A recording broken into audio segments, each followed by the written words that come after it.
So I'm a lecturer here in public policy at the University of Melbourne, and I want to acknowledge that I am speaking to you today from the lands of the Wurundjeri people and pay my respects to elders past, present, and any Indigenous peoples joining us today.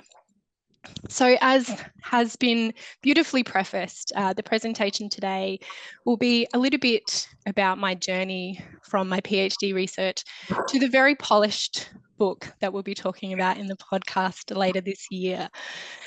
This is informing a journal article, as Nick said, but it's really this conversation today is going to be fairly informal, an opportunity for me to talk through this experience of sort of the polished version and what's behind that. So as Nick said, in 2023, I published my thesis as a book. And in the nature of books, it was required that I present a fairly polished narrative of the process from idea to the final through the analysis. There's this sort of the need to be perceived as an authority on the subject meant that a lot of that mess that happens during the research process was neatly put away into the drafts of my thesis and in the backstage discussions in academia. But I think given that there are a lot of graduate researchers in the room, and also I know it's such an important practice for transparency, I thought I'd talk us through some of the elements of that process today. So I really like Notta's quote here where it's about embracing a greater degree of transparency about my research trajectory and adopting and employing sort of the reasons why I adopted and employed conceptual assumptions, how my chosen path affected the research results, and how I overcame some of the obstacles during my research. So I'll start off with a little bit about me. This was a real joy finding some pictures from my time in Canberra. I started off as a public servant in 2012 and was working in federal social policy for about 6 years. Behavioural insights had really just taken off in Australia. It was sort of starting to bubble away as an idea. And I had the opportunity to attend a few sort of promotional sessions from the UK team, the Behavioural Insights team in the UK. I read Nudge. I had pretty much drunk the Kool-Aid that behavioural policy making was going to fix policy. So I decided to toddle off and do a PhD. Now, I wanted to research the concept of behavioural insights and behavioural policy making. And so for those who haven't encountered this before, I will give the briefest of brief overviews to contextualise. But behavioural insights essentially started with the growth of behavioural economics, where economists discovered social science, basically. And Richard Thaler, a behavioural economist, alongside a legal scholar, Cass Sunstein, wrote a book called Nudge, which captured the attention of the UK government. And in 2010, they established a team called the Behavioural Insights team, and that just exploded all over the world. This idea caught on that these small nudges, these tweaks to policy that didn't involve changing economic incentives or banning anything, preventing anything, they were just ways of presenting information, could be extremely effective in saving government's money and designing more effective policy. One of the key things is that there are sort of 3 key pillars for behavioural insights teams. They have a real focus on specific types of behavioural science, so heuristics and biases, the idea that sort of individual rules of thumb can shape how people behave. They use rigorous methods, usually from economics, so things like randomized control trials are very common, and they have a real sort of discursive focus on the concept of what works. They talk a lot about the What Works initiative, and was happening around the same time as the What Works centres were opening in the UK. And so as I was coming over from the policy sphere, working in policy, I really knew quite intuitively that reconciling the policy that I was seeing being made and these concepts that were coming along with behavioural insights, some work was going to need to be done to be able to implement these across policy making. So I decided to go and do a PhD initially to better understand the barriers and facilitators to using these tools within policy. In fact, I believe my first supervisor even suggested that I might do a randomised control trial so that I could get the necessary methodological training that when I re-entered the public service, I would be able to deliver more evidence-based policy in my own work. However, I had done my master's using a Foucauldian analysis, so I was already a bit prone to asking sort of some troublesome questions about how things worked. So it didn't take long before I started to find that it wasn't quite adding up. The more I tried to pin down what behavioural insights was, the less clear it became. Where the boundary was that defined a behavioural policy from something else was unclear. It just essentially seemed to mean a lot of different things to different people. Each person I spoke to had a different perspective, and very, very quickly it stopped looking like a solution and started to look like a question. And this is where interpretive research entered my field of view. Now, in putting this together, I racked my brain for how was it that I came across Bevir and Rhodes interpreting British governance. I can't remember exactly, but I remember my first time reading it and having a real light bulb moment. It spoke about how and why policymakers did what they did. And in the early stages, it really became a lifeline because it was talking about many of the challenges and the ideas that I was confronting in my own research.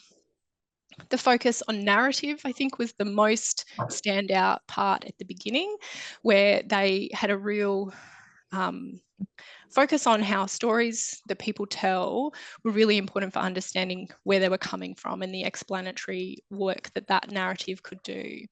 And behavioural insights had a really strong narrative. It was very careful about making particular promises to policymakers. The behavioural insight, as I said, small tweaks to policies, big cost returns, simple trials that will show you what works. How wonderful, we don't have to do what doesn't work anymore. And you could design for real people and design more effective and impactful policy. It was having a real impact in the policy sphere.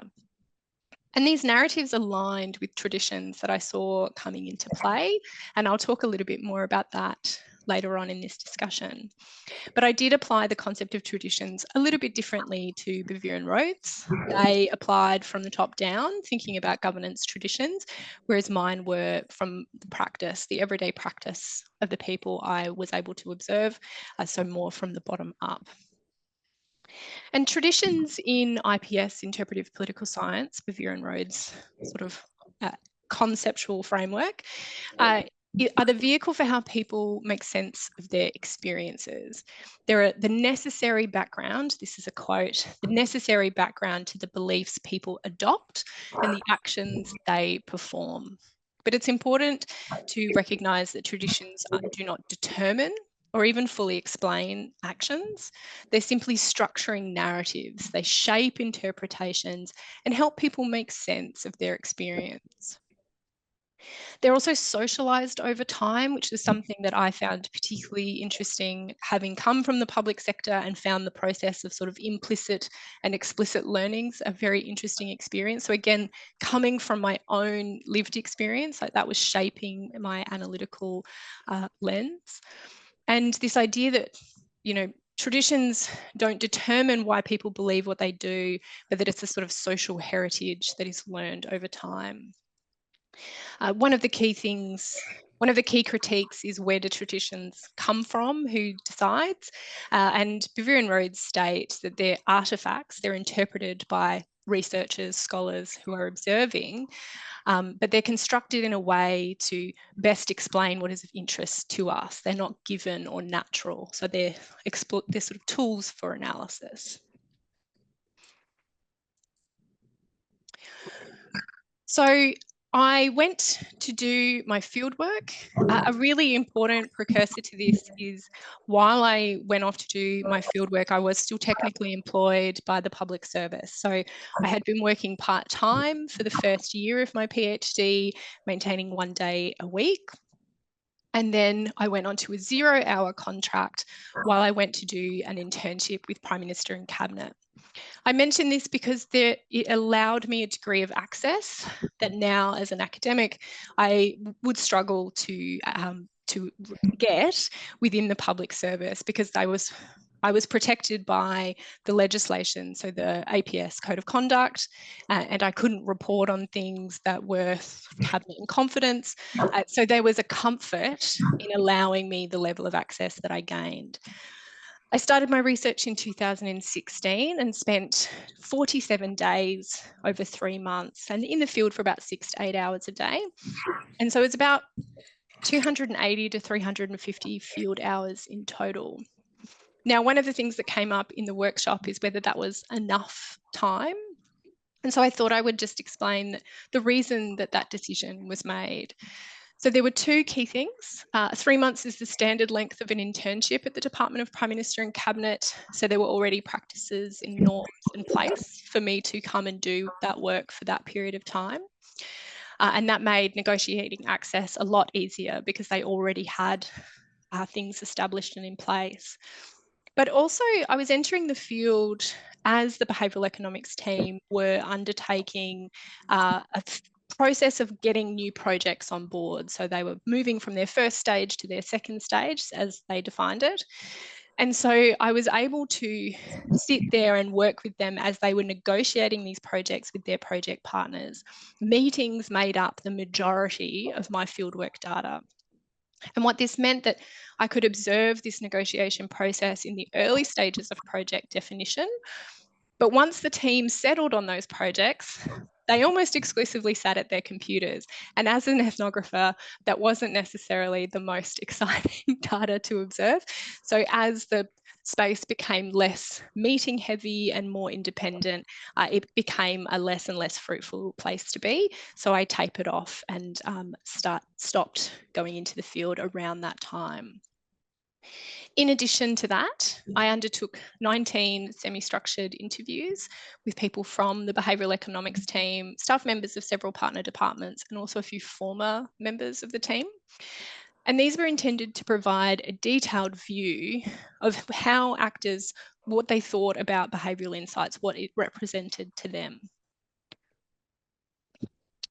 So what ended up happening was my analysis of that sort of initial stage with 2 key things. The traditions that emerged were the academics and the bureaucrats. I love that I got a chance to use this picture. So from day 1, my first day in the field, participants acknowledged themselves by talking to me along these particular identity lines.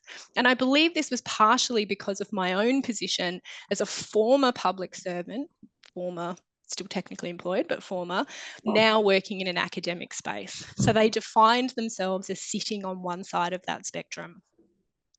And I saw clearly some echoes of Kaplan's 2 communities, which is a theory from sort of the late 70s, which stated that social scientists and policymakers live in separate worlds with different, often conflicting values, different reward systems, and even different languages. The 2 communities concept heavily critiqued in academia. Newman and Head, for example, expressed concerns that it presents these 2 groups as homogenous and isolated when they're clearly not. Bogan, Schneider and Corbett make a similar argument, noting it's too simplistic and obscures important distinctions.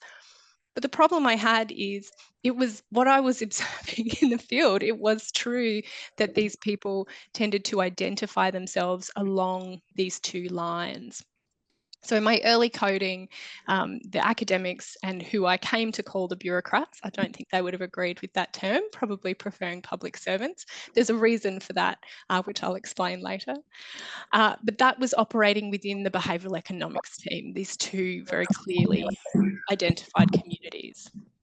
And these were self-defined by the participants generally. Now, rather than seeing these as two homogenous groups or trying to have them as sort of clear identities, being able to look at these as traditions and the way that they shaped people's beliefs and practices was incredibly helpful. And so using IPS to understand these two groups was really, really powerful tool. They maintained a degree of agency in their decision making, but were still drawing on those very specific beliefs and practices. And they could adapt and reevaluate as needed, because realistically, often when they were identifying themselves as either an academic or a public servant, this was because they were experiencing some degree of conflict. So it was in these conflicts or dilemmas, as Bevir and Rhodes call them in interpretive political science, that I came to see these two traditions really establishing set practices and set beliefs that they could refer to as part of that tradition. But thinking about dilemmas, I think it's important to acknowledge that quite a bit of work has been done on this concept since it was introduced by Bevir and Rhodes. And I think that work is really useful and certainly informed my research as well. So this is a fantastic book that I strongly recommend, The Art and Craft of Comparison by Boswell, Corbett and Rhodes, that reflects on a lot of the concepts that I'm talking to you about today. And they acknowledge that a dilemma it's not an objective pressure, it's always subjective or intersubjective. But what they've done is they've expanded this concept of dilemma from simply being something that interrupts and creates a conflict. They've started talking about big D dilemmas that directly challenge the tradition as a whole, and then small d dilemmas that are observed in everyday practice. So those points of conflict that you observe during observation. And then Geddes in 2019 as well also shifted to focus more on power and the role power plays in settling those dilemmas. How actors respond to the emergence, development, and management of these dilemmas can really reveal power relations. And that certainly formed a part of my research as well. But given that I'm here to be transparent, so I had these two traditions. It seemed to be quite clear from my data analysis that they existed, but I had one small problem. Dilemmas were occurring between the bureaucrats. The public servants were not all neatly fitting in one camp. They weren't all the same. They had conflicting practices, meanings, and beliefs. And this became a real puzzle through my early research. I kept trying to find ways to pass this tradition into something that was more coherent. And this was further problematized by another piece of data that was emerging during my analysis, which is that there were three interpretations that I was able to observe in the responses, mainly of interviews, but also through observations. One of the motivating questions for my research is, what do you mean when you talk about behavioural insights? I asked this question a lot, and these were the three interpretations that I was able to pass from that. The first interpretation saw an opportunity for better compliance, cost savings, and cutting red tape. It was a sort of a focus on it was the best way to meet the needs of the government within the sort of environment of cost cutting that existed. This was under the coalition government. Oh, apologies. Interpretation 2 saw behavioural insights as representing an opportunity to introduce more rigorous evidence into the policy process, primarily through the use of trials, but also because behavioural insights did have a more humble sort of focus on testing rather than just assuming. And interpretation 3, which was less common but was certainly present, focused on the opportunity to bring citizens into the discussion. It was an opportunity for sort of more citizen-centred policy making, where we could really think through how people were making decisions. And a lot of this was sort of focused around social services that weren't sort of quite getting to where they needed to go. Now, the connection between the academic tradition and interpretation 2 was pretty clear from the beginning. And then the link between the bureaucrats and interpretation 1, particularly around nudge, also seemed relatively straightforward. But the final interpretation kind of floated about, and I really struggled to connect it again to those traditions. So for the first few iterations of my thesis, they were just independent pieces of data. But what was interesting is that I had an opportunity quite late in my PhD to attend an event. And this sort of lightning bolt moment came during this event when I was invited to present on understanding public value. Now, I did not understand public value. I'd not encountered this concept before. But at attending this event, I was able to listen to colleagues talking about this specific paradigm, sometimes seen as a governance paradigm, but certainly influential in public management. This clear connection to the perception of many of the public servants that I had spoken to became very clear, particularly in the way it was seen as distinct to a more traditional managerial perspective. And this reflected a perspective that many of my participants appeared to hold. And as I note in my book in more detail, public value, for those who haven't encountered it before, was a concept proposed by Mark Moore, the Harvard scholar in sort of the late 90s. And he presented this sort of strategic triangle you see here. But the key piece of information that's relevant is that this was hugely popular in training for the APS. It was a key part of training through the Australian New Zealand School of Government. It's even mentioned as sort of a key guiding question in the recent Thodey review for APS reform, where it sets its central question as how should the APS function to deliver public value, to deliver government priorities and services, and deliver for all Australians. So regardless of the sort of academic debate about whether this is or is not a governance paradigm, clearly it was shaping beliefs and practices within the APS in important ways and bleeding into this sort of definition of public value in behavioural insights. I've put up this brilliant quote from Bevir and colleagues from 2003, where he notes that even when terms like public value are used so loosely and encompass so many discrete beliefs and practices, that it's tempting to view them as myths. If the elite believe in it, it might well pose a dilemma for their view of governance. So ultimately what matters is this sort of intersubjective understanding of the actors involved. And this was how I uncovered what I believe is a third tradition being pushed by this sort of public value narrative, this citizen-centered tradition, as I call it in my book. Now you'll note I chose academics, bureaucrats, and citizen-centered because they were ABC in my coding schema, and I just quite liked that. I never did anything with it, but that's where bureaucrats and citizen-centered come from. But this link to public value was really what drove my investment in this third tradition that I speak about in my book. Now, participants didn't necessarily point directly to public value, but they spoke about it very explicitly in the same terms, improving policy outcomes for citizens and delivering better for Australians. So I was able to make that connection abductively from the theory. And this became the final piece of the puzzle for my PhD. As messy as it was, some of you know me from my PhD days and know I rewrote my thesis in the final 3 months. This is why, because it finally fell together and was actually quite an easy process of rewriting. I can't recommend it though, graduate researchers in the room. But one of the best parts was that this really clearly was able to communicate then into this concept of how power was operating. Friction points arose between choosing projects. It's a key piece of the data that I had collected. And when that decision came down to, was it generating public value? Was it driving compliance, cost savings? Was it testable through a rigorous trial? It was generally the case that the decision was made to go by what was of importance to the government first, so generally compliance or cost saving.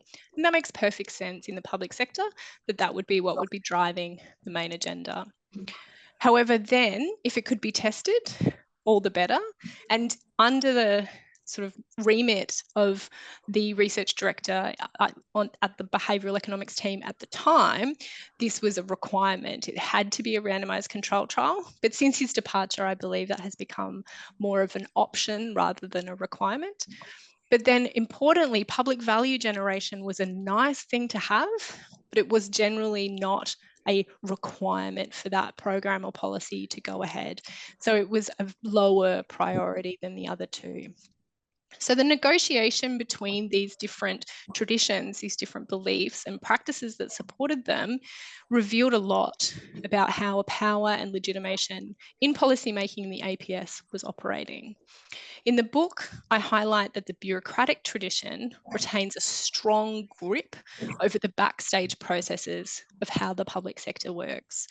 The academic tradition has a discursive legitimacy at the front stage, but the demands of developing rigorous, publishable research was often dismissed as sort of high risk or slow. And if we didn't have to do it, that would be preferable.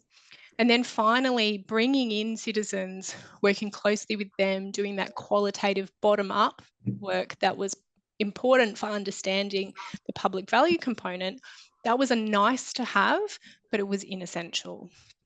So interpretive political science has been a really fruitful tool for me to use to interrogate ideas about policy learning, about diffusion and change, and in particular, to show how these concepts intended to produce change are adapted to suit existing practices and beliefs.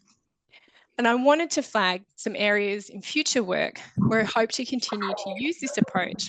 And I think there are two areas that could be particularly fruitful, but I'm going to look directly at Nick. Can I keep going? Can I have 2 more minutes? Yes. Okay. Two would be good. 2. Okay, I'll run through really quick, mostly because I haven't done the research, so it's all pie in the sky at the moment. So the first area, I think this will be really fruitful, and I've got a few grants where I'm hoping to turn this into a reality. But the first is exploring digital transformation. This could be, IPS I think is useful for really any innovative new tool or policy fad, but I'm particularly interested in digital transformation. I started as a postdoc on a project looking at the digital transition of welfare to work. And it became very clear to me very quickly that I was seeing very similar processes to what I had observed in behavioural insights, where people were using the terms digitalisation, AI, machine learning, but they all meant completely different things. So I think there's an opportunity here for understanding how these interpretations of digital tools play a role in shaping what comes out the other side. So each new technological development obviously comes with its promoters and critics. Same again with behavioural insights, but things like the use of AI and machine learning is just one example where, you know, it's going to save us money, it's going to improve compliance and targeting, but it's simultaneously decried for the risks of bias, disempowerment. And given what I've observed with behavioural insights, I think how those traditions shape how instruments are understood and then implemented will be really critical for understanding this transition. I think pointing to something like robo-debt and how those digital tools we used are just one way of flagging that this is an area of great risk if we don't better interrogate how these decisions are being made around what digital transformation means and how we police that. And then finally, an area I have been doing some work on as well is collaboration. And I think this is an area that could really benefit from more interpretive research. There are endless studies on the how, why, and what of collaboration. Governments have been calling on more of this for decades, but we've seen very limited success. And I think this work that I've already done around the traditions, whether of sort of academics and bureaucrats or going beyond that, can be really helpful again for looking at why these sort of collaborations are not always able to explicitly communicate what it is that they are expecting from each other and also what they need to get to a positive outcome. There's sort of a lot of extensive relational work that can be done, but understanding your own tradition and the practices and beliefs that you hold is a key part of that. Sullivan spoke about the sort of unarticulated feature of these relationships and how interpretive research can be a powerful opportunity for this articulation work to be done. So IPS and the concepts of tradition and dilemma, my argument here is that they allow us to move beyond the sort of more simplistic understandings of how these policies and innovations travel, and help us find ways to be more effective in communicating and producing learnings for policy.